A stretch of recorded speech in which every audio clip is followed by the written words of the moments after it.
Sejam bem-vindos à Terra 1 do Multiverso DC, eu sou o Fernando, vamos falar aí sobre o Alan Moore. Vamos fazer uma discussão aqui se super-heróis agora são para adultos, ele fala algo desse tipo, né? Então ele é um dos caras aí das lendas das histórias em quadrinhos de todos os tempos, o melhor roteirista de histórias em quadrinhos de todos os tempos, dá pra falar isso. Ele deu uma entrevista, o Alan Moore é sempre muito pulso firme no seu posicionamento e várias outras coisas.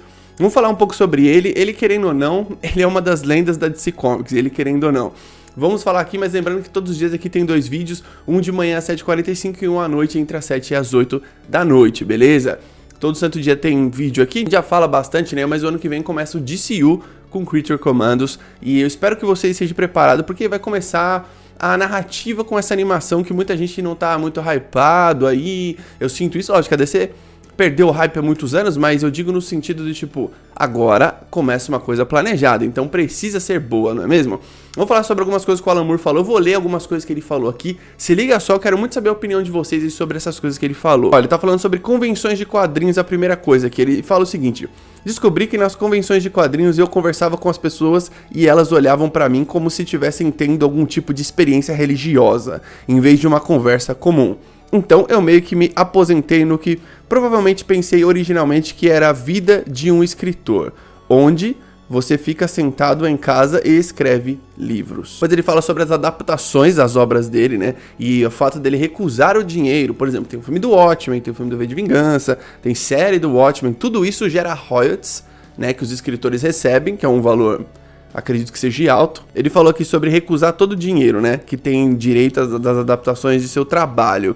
Eu realmente não sinto, como os filmes recentes, que eles tenham mantido o que eu assumi seriam seus princípios originais. Então pedi a DC Comics que enviasse todo o dinheiro de quaisquer futuras séries de TV ou filmes para o Black Lives Matter, né?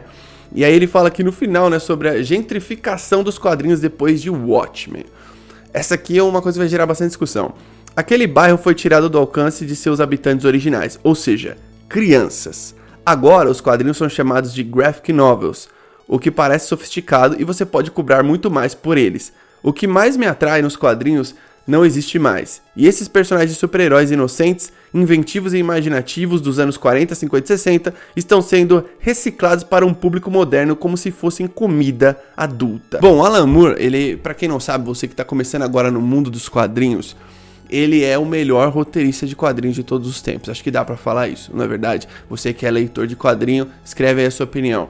Ele fez o Watchmen, que é o melhor quadrinho que existe. Ele fez V de Vingança, ele fez Piada Mortal, ele tem o Monstro do Pântano dele que é foda. Ele fez várias coisas, Prometeia, mano, ele fez muita coisa incrível nos quadrinhos. Falando aqui da DC, né? Ele, querendo ou não, ele é uma das lendas da DC Comics de todos os tempos. Só que ele não quer o nome dele atrelado a nada disso, né? Ele tretou com a indústria de super-heróis lá no passado, enfim, ele tem todos os motivos dele. E tudo que é feito, por exemplo, o filme do Watchmen, filme do V de Vingança, a série do Watchmen, qualquer coisa que seja adaptado, por exemplo, vai ter uma animação do Watchmen ano que vem. Todo o dinheiro que sai disso, porque você tem que pagar, galera, por exemplo, você vai fazer uma adaptação de um livro. Um exemplo, essa série da Amazon, a família Tolkien, lá do Senhor dos Anéis, né, recebeu uma grana alta pra eles poderem fazer essa puta produção e tal. Então, o Alan Moore é basicamente isso, ele recebe royalty, né, e ele nunca aceitou nenhum desses dinheiros, né, porque, sei lá, ele tem os motivos dele, ele é um cara que ele não liga muito pra isso. O Alan Moore mora numa cidade chamada Southampton, na Inglaterra, né, pelo menos ele morava, eu não sei se ele mora ainda. É uma cidade que eu passei próximo uma vez lá. E é uma cidade comum, assim, da Inglaterra. Ele mora numa casa comum, tal, pelo menos há um tempo atrás, e num bairro comum. Então ele vive uma vida super comum, apesar dele ser uma lenda das histórias em quadrinhos no geral, ser um grande escritor e tal. E ele falando tudo isso, por exemplo, quando ele fala de, tipo, ele ir a convenções de quadrinhos e a galera levar as obras pra assinar, por exemplo, pra quem não sabe, se você vê o Alan Moore em algum lugar, sei lá, eu acho que ele não participa mais disso pelo que parece, e tiver a oportunidade dele autografar alguma coisa pra você, qualquer coisa de super-herói das ambas as editoras ele não vai assinar. Isso é uma coisa dele, certo? Ele até fala, né, pra algumas pessoas, não tem nada a ver com você, e sim o que eu passei com essas empresas, enfim. E eu sinto que ele é tipo aquela banda que nunca quis ser famosa, sabe? Tipo, tem gente que é assim, né? Às vezes a coisa vai ficando muito grande, assim, muito fora do controle, e a pessoa não queria isso, sabe? Tipo, ela só queria fazer o trabalho dela, ser reconhecida, mas não precisava ser sei lá, uma coisa muito grandiosa, as pessoas... Que nem o fã, ele é assim, né? Tem fã que passa muito do ponto, do tipo assim, tá vendo o cara ali e trata o cara como se fosse uma divindade, não é mesmo? Né? Sempre tenho uma coisa do tipo assim, eu não tenho vontade de conhecer, sei lá, as bandas que eu gosto, os artistas que eu gosto, não tenho a menor vontade de conhecer, porque eu penso o seguinte, velho.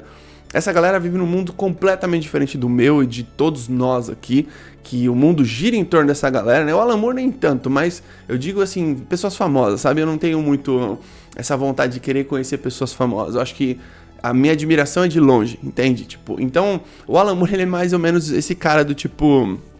não querer ser aquilo que ele próprio acabou conquistando, né, que é aquela coisa grande e tal. Ele também tem todo o posicionamento dele e tal, que é sempre muito pulso firme nisso, e tem esse lance aí dele falar que hoje, o que ele fala é meio que uma crítica, né, nessa frase dele, sobre a indústria de super-heróis, que é o seguinte... Antigamente, 40, 50, 60, os anos 40, 50 e 60, aconteceu, não era de bronze não, mas era de prata e era de ouro. Esse começo dessas décadas aí, os quadrinhos eram para criança, super-herói era para criança. Ainda é um pouco para criança, mas não é criança que consome as outras mídias do super-herói. O que eu quero dizer com isso? Você vê filme de super-herói fazendo sucesso, óbvio que uma criança vai gostar. Você vê produto infantil do Batman, do Superman, da Mulher Maravilha. Produtos são vendidos, mas criança não consome super-heróis igual naquela época. Eles começaram a trazer os super-heróis para um público que é tipo o adolescente pra cima, sabe? Por exemplo, eu tenho um amigo que ele tem 2 filhos, né? E ele começou a comprar uns quadrinhos, assim, pra incentivar a leitura, né? Que a criança já nasce com o celular na cara, fica tudo muito preguiçoso, não tem vontade de nada, não ouve música nenhuma, não lê nada, tá ligado? E fica aquela coisa meio... Sei lá, eu acho que o futuro da humanidade vai ser terrível, certo? Eu já falei isso aqui no canal. Daqui a 20, 30 anos o futuro vai ser terrível. E ele tem uma crítica dele, né, nessa frase, que ele fala o seguinte... Hoje os quadrinhos são chamados de graphic novels, né? Tipo Watchmen, graphic novel, Cavaleiro das Trevas, uma graphic novel. E eles podem cobrar o preço que eles querem. Quando eu voltei a comprar quadrinho, os quadrinhos não eram baratos. Só que eles eram bem mais baratos do que é hoje. Tipo, hoje, velho, tipo... Não dá pra você sair comprando tudo, tá ligado? Por exemplo, um monte de quadrinho da DC que eu preciso comprar. Eu não consigo comprar tudo, porque é caro, tá ligado? E, tipo, o que acontece? Aqui no Brasil, eu sei que tem pessoas que assistem o canal que são de outros países, né? Pra vocês terem noção do que é o Brasil, vou dar um resumo aqui. O Brasil é um lugar no qual a educação não funciona, a saúde pública não funciona, tem bastante violência, tem uma cidade em termos de transporte público, falando assim, que é funcional, que é São Paulo. Tem outras cidades que são lindas também, tipo Curitiba. Só que Curitiba não é parâmetro porque Curitiba é uma cidade pequena e comporta menos pessoas. O real, que é a moeda do Brasil, ele não é desvalorizado. As coisas que são caras. Por exemplo, o real vale mais do que o peso argentino, vale mais do que a moeda do Uruguai, se eu não estiver enganado, e vários outros países aqui da América do Sul. Só que as coisas são caras no Brasil. Por exemplo, aqui no Brasil, eu sei que a galera que mora na Europa é muito diferente. Aqui você pode parcelar no cartão de crédito, passar em 24 vezes alguma coisa, pra vocês terem noção. Então, por exemplo, muita gente tem, sei lá, lançou o iPhone novo aqui, o iPhone, qual que é o que tá agora? 14, 16? Dependendo de quanto essa pessoa ganha por mês, provavelmente ela vai passar no cartão de crédito em 12 vezes, tá ligado? Então, tipo, sei lá, um celular custa 7 mil, 10 vezes 700, um exemplo. E fora que os preços aqui é bem caro, o celular, tipo, esses lançamentos. Então, quadrinhos hoje são caros. Vocês podem ver quando eu vou recomendar quadrinho aqui no canal, eu fico com o maior receio, eu falo, putz, esse quadrinho custa 90 reais. Se a galera não vai reclamar, fala, putz, mano, é um clássico da DC, é um quadrinho massa. Eu só recomendo o quadrinho que eu acho que é bom. Se eu li e sei que é bom, eu recomendo pra vocês, certo? E aquilo, né? Tipo, eu nunca vou vir aqui recomendar um quadrinho super caro. Ó, compra aí, você tem que ter. Não, você compra o que você puder ter. Principalmente você que é jovem, talvez você ainda não trabalhe, depende do dinheiro dos pais de vocês, ou você que estuda, faz faculdade, trabalha e trabalha pra pagar a faculdade. Que eu já fui essa pessoa, que é uma coisa, tipo, que é normal, muito brasileiro faz isso, né? Mas o Alan Moore falar isso é meio que doido, porque ele que começou isso, basicamente. Ele e o Frank Miller, né? Porque, na verdade, teve um quadrinho que começou isso, que foi o Arqueiro Verde e Lanterna Verde do Neal Adams e Dennis O'Neil, isso em 1970. Só que esse quadrinho, ele é muito foda, tal, Eu tenho ele aqui, enfim, recomendo se vocês quiserem comprar aí, é sensacional. Esse quadrinho, ele não é um Watchmen, ele não é grande assim, né? Ele é uma das melhores coisas que a DC já fez, lógico, mas ele não tem a proporção do Watchmen, ou a proporção do Cavaleiro das Trevas, né? Porque o Cavaleiro das Trevas e o Watchmen, eles foram lançados no mesmo ano, em 1986. Então foi o ano assim que a DC meio que virou a chave, os quadrinhos, né, viraram a chave depois de todo mundo queria fazer uma coisa dark, todo mundo queria fazer uma coisa mais séria e tal. E o Watchmen é meio que uma crítica aos super-heróis também, né?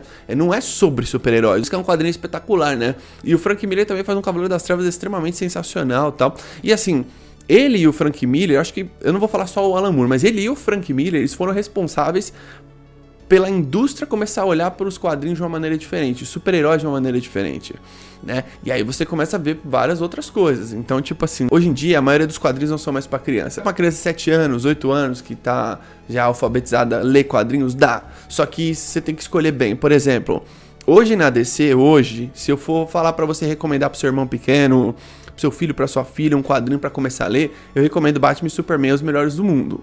Por quê? É um quadrinho barato, né? Ele custa R$14, R$15 no máximo.